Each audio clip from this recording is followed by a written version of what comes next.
Hi, it's Lee again, back in the lab. Again, not in the basement because it's still freezing, so I'm in the inner sanctum of the lab. What I found is Mark still has released another video on YouTube.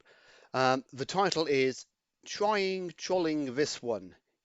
Easy for people to see through the trolls and their continual lies. The irony isn't lost on me there. But this video is it's so full of well, we'll see, won't we? But I thought the best way to look at this video would be to play it for you, and every now and again I'll pause it and just show you what is actually happening there. So let's get started. Morning, everybody. Well, there's no doubt anybody that's following quite a number of the videos that have kicked around. Obviously, Brigade 77 and some very distasteful people are absolutely in a panic about this leaf nut technology. All right, very getting themselves pretty excited about it, and I'm pretty trying to work out what the real reason is. But obviously, these self-confessed con men, right, some very distasteful. We need to put them in that box. Right, because a lot of confusion. They're putting up a load of complete nonsense, fraudsters. And what I'm going to try and explain to people, look, this is the leaf nut technology, all right? Capable of interfacing a number of smart city services, controlling and monitoring such applications as pollution. Interesting, pollution parking. So you can see cars parked, winter maintenance, that's basically look at snow on the ground, smart waste collection and flood detection. Now you see rain on the ground. Now, how do you do that? Capable of backhauling data from a multitude of devices in a built-up environment. That's 5G, by the way. All right, backhauling means basically spying on all your equipment. And that's what this equipment's capable of. This is radar. It's urban scanning radar, not as the trolls say. This is from LeafNut themselves, such as car parks, pedestrian walkways, campuses can be controlled and monitored. They can control the light radiation from the LEDs as people walk into the area. Okay, so let's take a few of the things that Mark says there. So LeafNut is indeed the product of a company called Harvard Technology. I have one of their devices here, which I had a look at on a video which I'll upload as well this evening. This is one of the devices here. It goes on the top of a lamppost and it turns the light on and off and sends back data such as is the light working, how much power it's using, etc. Some of the ones that work with LED lighting can do more than turn it on and off. They can also dim the lights so they're not using as much power, and also they're just not as bright on the road.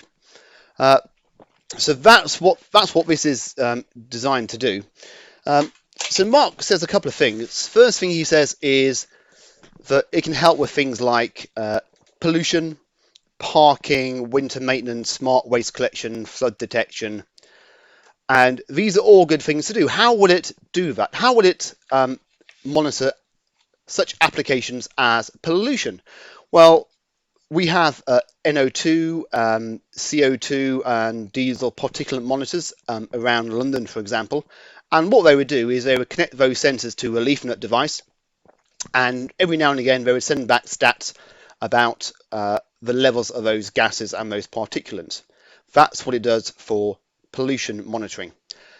Parking meters can connect to the network, and potentially you can have smart car park spaces that know if the car's parked there or not, which is really handy because then if you're trying to find a parking space in a busy area, you could potentially have an app which tells you where there is a spare parking place.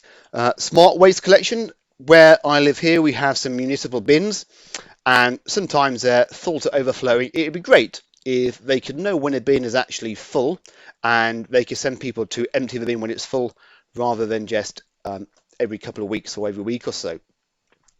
How would it manage flood detection? Well, quite easy with water sensors. If you have an area that's prone to flooding, or if you have rivers that are prone to flood, they can put water level sensors there, and they'll get an early warning of when that water level is rising to a level which might cause flooding in the area. And the last Biddy talked about was it's capable of backhauling data from a multitude of devices in the built environment. Well, yes, so the devices could be parking meters, flood sensors, pollution sensors, and it backhauls that data to their monitoring sensor or whatever they have there, the council, and they can then monitor that data remotely. What does backhauling mean? We'll have a website here, and let's look at the definition of backhaul. What does it actually mean to backhaul data? So here's the backhaul website. In a hierarchical comms network, so hierarchical means you have a layer at the bottom of the network, which is where your users access the network, such as lampposts on LoRaWAN or a device which is collecting pollution data. And the backhaul is a bit from those devices that go up the network. So backhaul is just backhauling of data across the network. It isn't spying. Backhaul has been used since 1G phones came out, and the backhaul is just the network that takes the data from base stations to the rest of the core network. Then you spoke about the last paragraph in that document there, and it speaks about the bit underlined. He says, such as car parks, pedestrian walkways and campuses can be controlled and monitored. Of course, it's for lights that are controlled and monitored. So all it means is that if you have an alleyway somewhere, then the iNut, which is a device that they released called, I think it was called the sensor node. And what a sensor node does is it's basically one of these things here, but it has an extra bit in it, which is a presence detector. And that could be a number of things. It could be a passive infrared detector, for example, which just detects your body heat moving around. And what that does is it overrides the typical settings for that light. So it might go on at a certain time, go off at a certain time. It overrides that, so it will just turn on. So if somebody is going to go into that alleyway, that dark alleyway, then the lights will automatically turn on, so they have some lighting there. And that's all it is. That's what presence detection is. But you see, it says here, the device operates via connection with an external presence detection unit. That Harvard Electronics device here, that does not do the presence detection. It is not a scanning urban radar device. That is the LeafNut node, which communicates with the network. The presence detection is a completely separate external device. Let's see what more he has to say, shall we? But let's just go on a little bit more, because we need to smash these complete fools. We had one clown, what he said was 868, these spectrums not used for 5G. Well, unfortunately, as it says there, enabled by 5G. Okay, so that is a slice of spectrum. It's the roadmap for IoT spectrum access, and that can be obtained from OfCom, and you can also look at the OfCom frequency map, which we'll look at in just a second. So what do we have here? The bit that Mark highlights is this. It says IoT encompasses a broader set of applications and use cases than those enabled by today's mobile cellular networks. However, new IoT use cases will be enabled by 5G, since and we don't see the rest.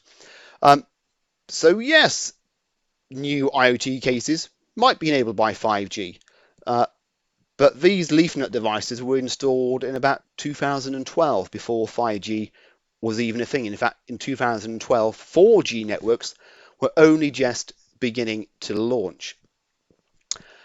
So Mark is making this document say something that it simply does not say. Let's see what else he says about this. All right, so this is the spectrum used for 5G. The spectrum used for 5G. Let's have a quick look at that. Let's look at the 868 megahertz spectrum on the OfCom spectrum map. Here it is. Here's the range of 860 to 870 megahertz. And what we can see is that the bit we're talking about here is 868-ish. The actual Harvard device that I haven't tested works on 869.5 megahertz. So on 869.5 megahertz, what do we have here? It says non-specific short-range devices. It doesn't mention 5G. In fact, 5G is not mentioned anywhere here in this spectrum map. So there's no 5G here whatsoever in the OfCom spectrum map for that portion of spectrum. So Mark is quite simply here making this document say things that it does not say. All right, they need to get the facts right, don't they? 800 and 900 megahertz. Right. This is the ZigBee operating platform, and that's one of the main operating platforms for the 5G. What does he say about ZigBee? As we know, but they seem to just not be able to do their homework properly. So ZigBee is a main operating platform for 5G. I'm not quite sure what he means by those words. Let's have a quick look at what ZigBee actually is, shall we? ZigBee here is a Wikipedia page, but it explains ZigBee perfectly well. ZigBee is an IEEE 802.15.4 based specification. So it is not a 3GPP specification. We'll look at that in a bit.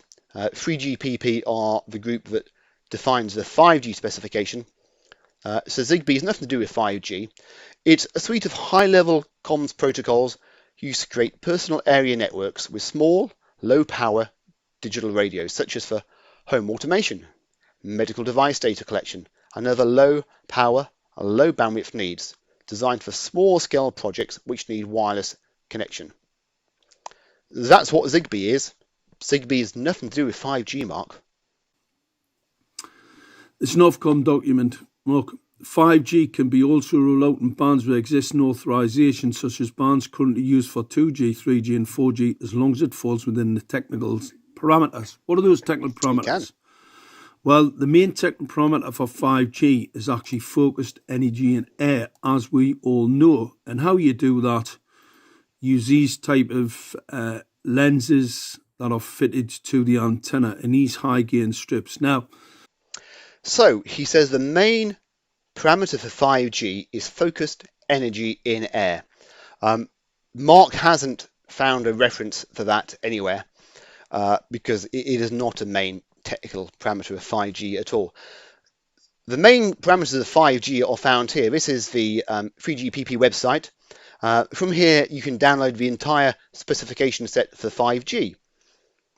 Here we are. So 5G started with 3GPP release 15 in 2019.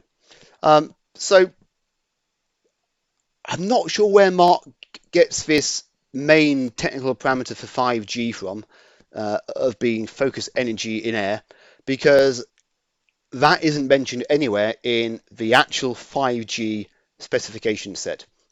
You can download it yourself, have a look at it, see if you can find focus energy in air anywhere in their documents, because it simply isn't there. It doesn't exist. Mark has made this up, and I'm not quite sure where he made it up from, because he won't tell us.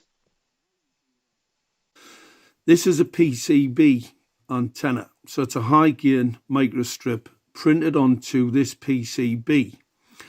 The PCB, right, is a resistor, massive resistor. So consequently, there's... So I've already produced a video, and so has MC Toon, debunking this. That is not a microstrip antenna. Microstrip antennas are a specific antenna configuration, which this is not. So look at my other video and Michael Toon's video, which I'll put in the details section of this video, and you can see this antenna is completely debunked. It is not at all what Mark says it is. It is a very simple vertical antenna. It's one in here, actually, the same one. It's an omnidirectional low gain antenna at 869 megahertz.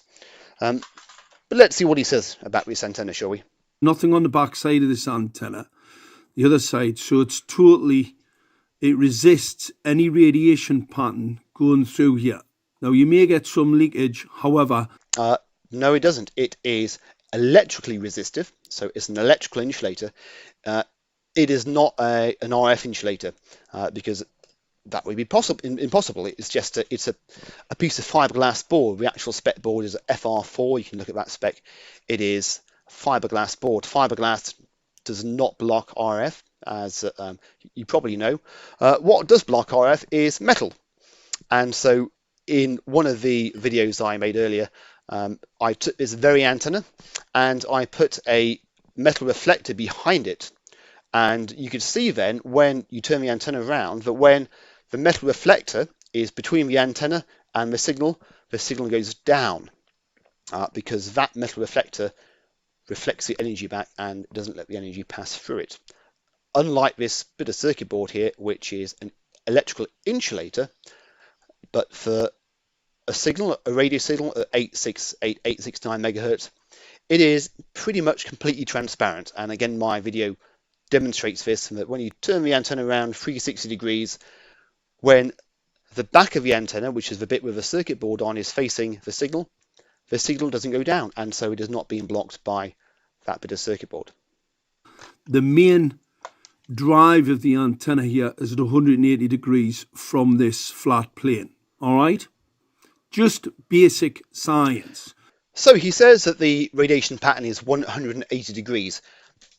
What he's saying there, and it is incorrect, is that if you have I'll get it again. If this is the antenna you have here, then it will only transmit and receive, or it'll transmit and receive most effectively 180 degrees from the antenna. So if that's the antenna there, it will transmit and receive this side, but not this side. And he says that it is high gain. If you have an antenna with a 180 degree beam width, that is not high gain. That is very low gain, really. This antenna, of course, is even lower gain because it is actually omnidirectional. It is a 360 degree antenna because that is the nature of a quarter wave ground plane monopole antenna such as this, which you can see again in one of my previous videos. Mark again is mentioning the little blob at the end. The little blob, again, I'll direct you to one of my previous videos. What the blob is a drip of conformal coating. It's like a kind of varnish lacquer that they dip the device into, a drip of conformal coating. And again, that's in one of my other videos, which I will link to in the description of this video. Obviously a little bit difficult for the trolls to get their head round, because what they're trying to do is spin everybody a yarn. All right? They say that 5G is not rolled out in lampposts. This is the lamppost in Gateshead, by the way. No one said that 5G is not rolled out on lampposts. What we said is that 5G is not rolled out on the lampposts with the Harvard devices on in Gateshead, which is what Mark Steele claims. And we know that it is not rolled out on lampposts in Gateshead because the 5G specifications only became standardized really about 2017 and probably ratified about 2019, which is very recently with the latest release at that time. And these were installed in about 2012 and first released 2007. So quite a long time before 5G was actually a thing. And we also know they're not 5G because the chip in here is a SI 1000 device, and I haven't got it here because it's still on my test rig, but it's one of the little chips on the boards, about that sort of shape there, and that is a general purpose RF transceiver chip with a maximum power output of about 100 milliwatts. It's down to about 25 for this application, and it has a CPU core on, which is similar to the CPU core used in a Commodore 64 computer, if you remember those. So there's two issues. One is that it's not on a 5G frequency. Three issues. One, it's not a 5G frequency. Two is that it was released and designed before 5G existed. And finally, it isn't actually a 5G chipset. The chipset on the device is not capable of the signal processing required for 5G. And that has 5G. We got that, early doors of the lunatic. What they didn't understand was the 868, 870, look, automotive. See that at the bottom? Automotive. very interesting part of the spectrum used for automotive, because obviously you need the focusing antenna to fire at the car. Well, you don't really. In fact, that would be quite a bad thing to do because the car's moving. And if you have this antenna here, and if it's highly focused, which it isn't, he's kind of contradicting himself there because 180 degrees is not highly focused. If you have a antenna that only transmits and receives in that way, what happens when the car is here? Well, it's not going to work. So actually for a car, you need something that is not fixed like this antenna. You need something that can talk to the car wherever the car is, whether it's here or here. So that isn't a requirement for automotive applications, and this still isn't 5G. The clown says that, these 5G doesn't operate in the spectrum. Well, that's just basically another lie. Sub-gigahertz frequency spectrum considerations in 5G Europe. Look at the numbers, people. These people are lying to you. Yeah, the numbers don't include 868 or 869 megahertz mark, which is where the Harvard devices operate. So Mark's found a document that disproves what he's trying to claim. So it's interesting. So Mark has just told us that 5G operates at 868, 869 megahertz, and yet here we have a document entitled Frequency Spectrum Considerations for 5G in Europe, which doesn't mention the frequencies he said 5G works on. All right, that's just continually lying. 3GPP completes first 5G standard. So 3GPP, all right, you have to remember when that started. All right, significant number a year ago, right, which was the start of the 5G deployment, right? Okay, so let's look at the 3GPP. So 3GPP is a 3G partnership project. It is a group of just under 1,000 companies and universities and other establishments and tens of thousands of people that have come together in a partnership to develop the standards for mobile communications to be used globally. But more interestingly, what we have here is a timeline from the 3GPP. This is a timeline of 3GPP releases. So Mark says that this has been going on for a long time, years and years. Well, they have, but look at what the releases are here. So in 1992, it's basic GSM. Then we get GSM with a bit of data, so you can put data on your phone now in 1997. GPRS is actual digital packetized data on your phones. In the year 2000, we have release 99, and that is 3G. So release 99 is UMTS, it's the 3G network. We then move on to having an all IP core network for 3G UMTS. And we move on down here. We have a bit of a WiMAX here. WiMAX seems to have died now. I was involved in the WiMAX standards groups for a while. Down here, 2011, we have 3GPP release 10. Release 10 is when LTE first made a real appearance. We had a bit of an LTE here in release 8 and release 9, but release 10 is when LTE became a bit better, LTE advanced. But you see, it wasn't here until 2008 that we got LTE released by the 3GPP. The first LTE networks appeared in the UK in 2012. Again, I built or was involved in building that network. And then down here, end of 2018, we have 3GPP release 15, which is 5G phase 1 specification. So 5G spec was only really released end of 2018, 2019 really. So not sure what Mark's saying here about 5G standards. But the dummies just keep on spreading that disinformation. Now let's show you what 5G is, right? You see it's directional. Unlike a 4G transmission that transmits in all directions, omnidirectional, see that? These transmitters are directional. So Mark has found a bit of a marketing cartoon about 5G here. this is not the whole truth of what 5G is. So 5G is a specification set released by the 3GPP, as you've just seen. 4G broadcast signals in all directions. Well, so does 5G. Otherwise, how would your device know there's a 5G network?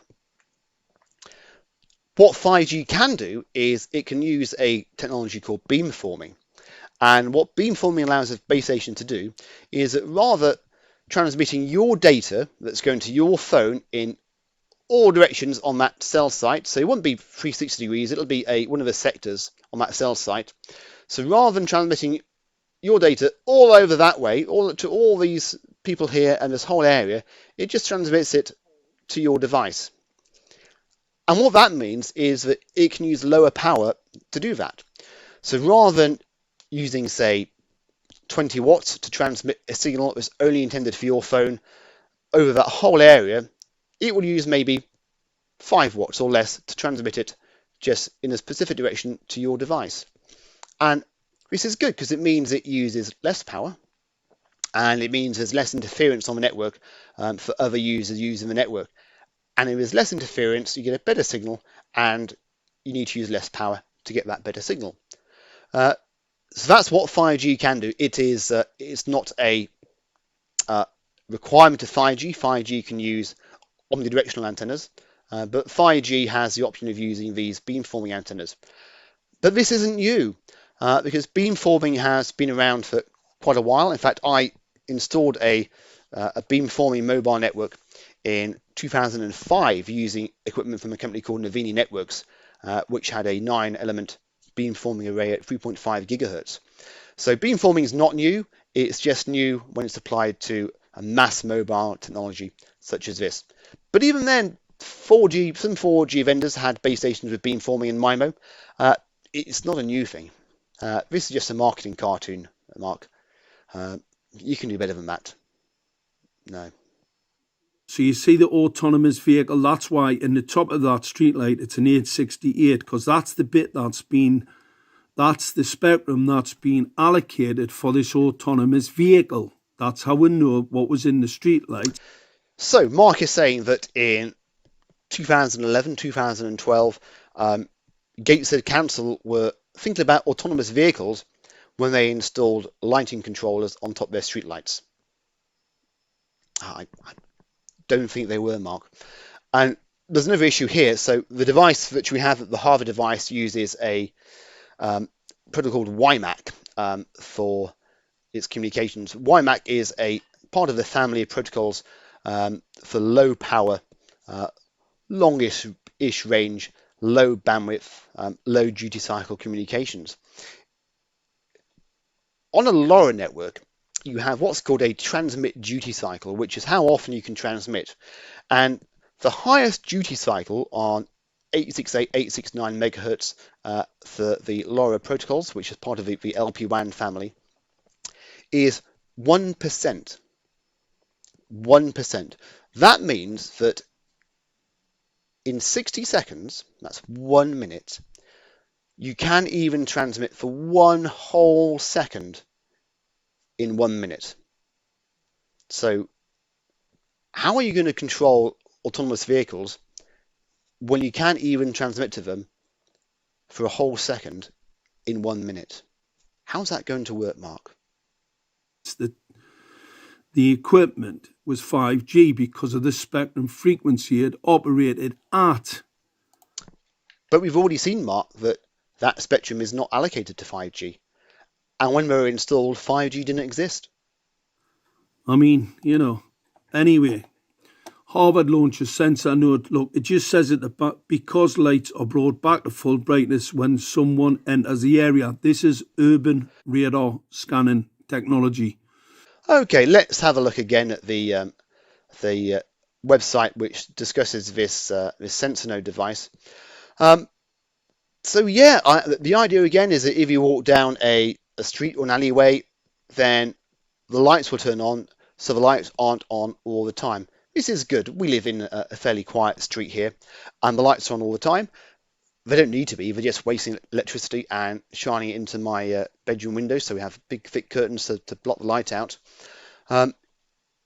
It would be great if the lights were dimmed and then only came to full brightness when a vehicle or a person was in the street and needed the lights turned on. But again, we see on the website here that this is not built into the sensor node. It is an external device which connects to the sensor node. The device operates via connection with an external presence detection unit. So it's got nothing to do with this, Mark. This is not a urban scanning radar device.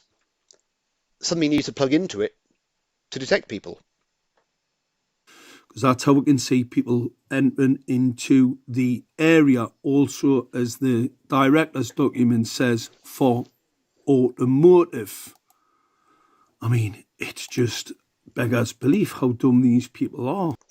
It's interesting. Look at the data on there. It's 2014. Again, long before 5G was a thing. Where do they get them from? Well, let's show you where they get them from. What is LoRa? Short for long range. All right?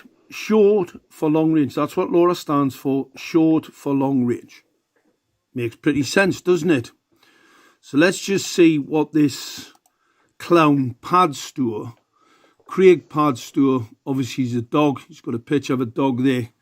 I know he's not going to put the pictures up of his cross-dressing, but here's the picture of his dog.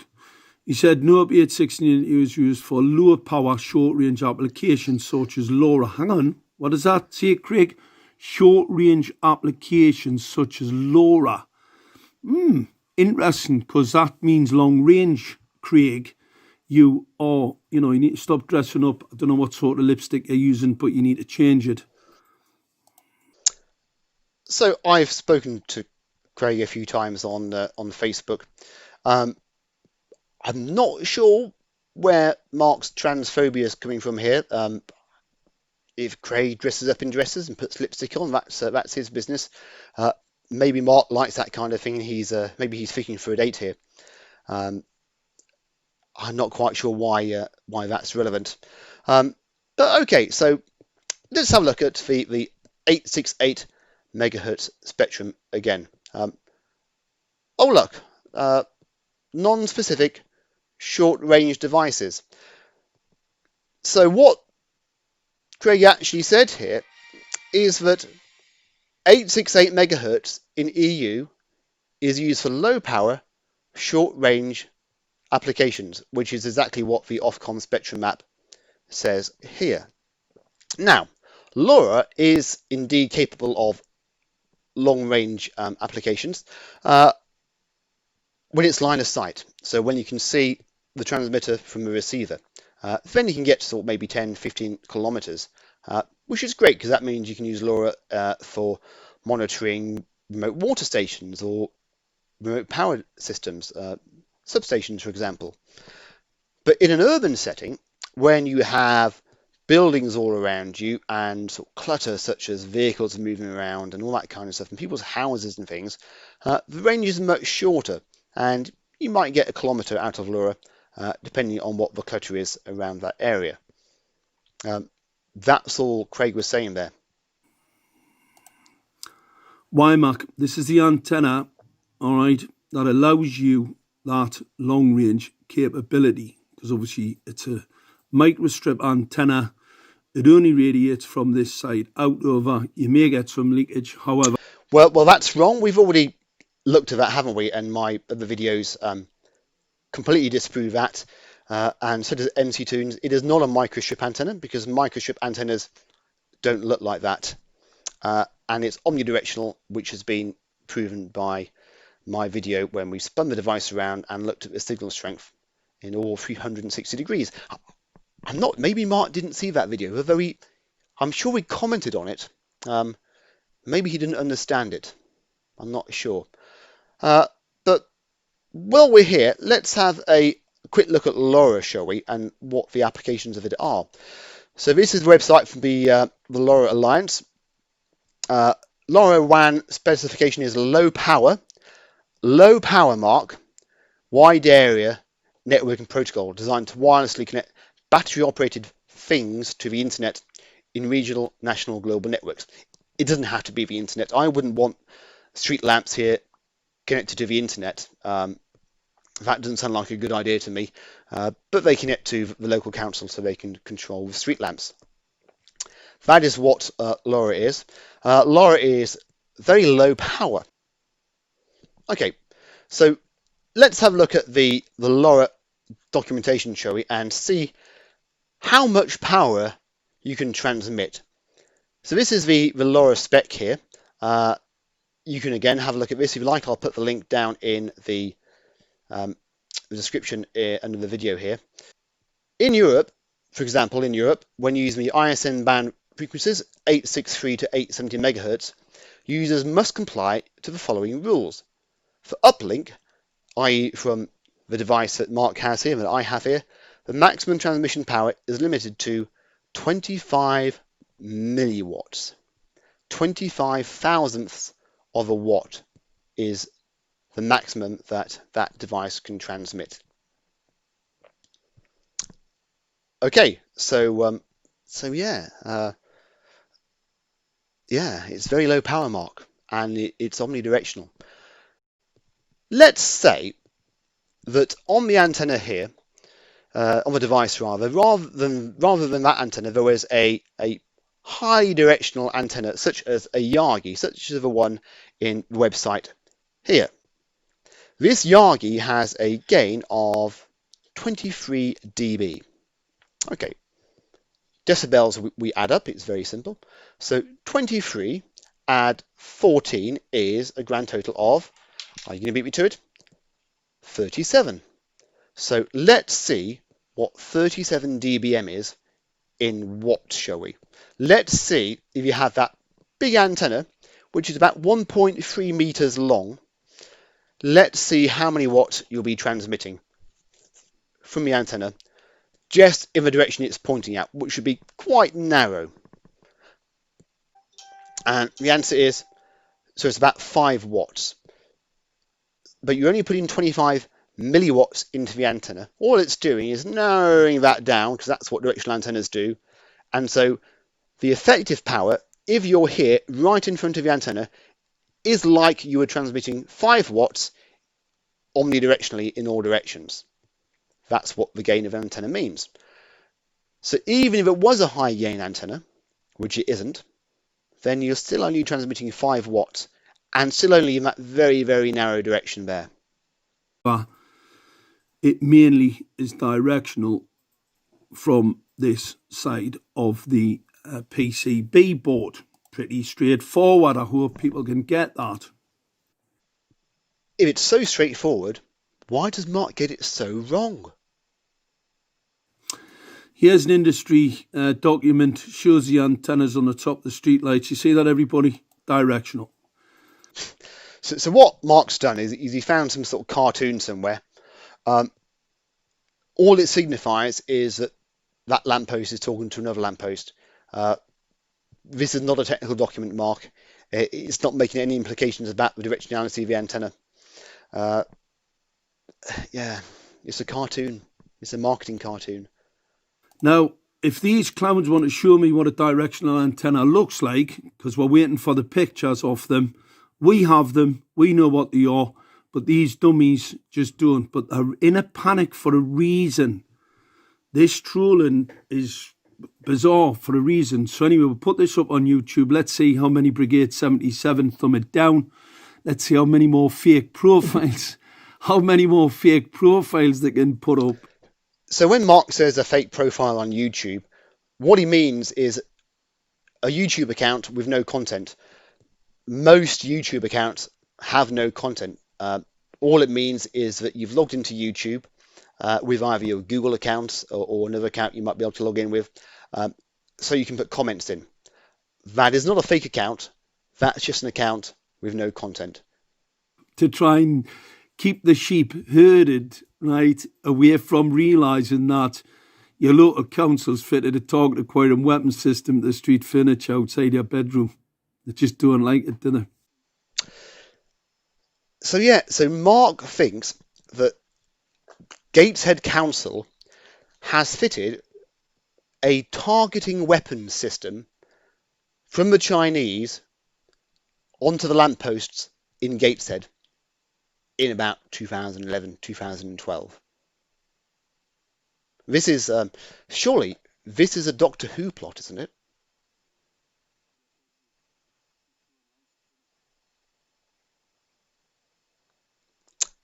So there we are. That's Mark's video. Um, I won't go through it all again to summarise. You've seen what he says. You've seen the reality, and they don't quite meet up, do they, Mark? Um, so yeah, I'm looking forward to Mark's next video, which I will also debunk. Have a good morning, afternoon, evening, or night.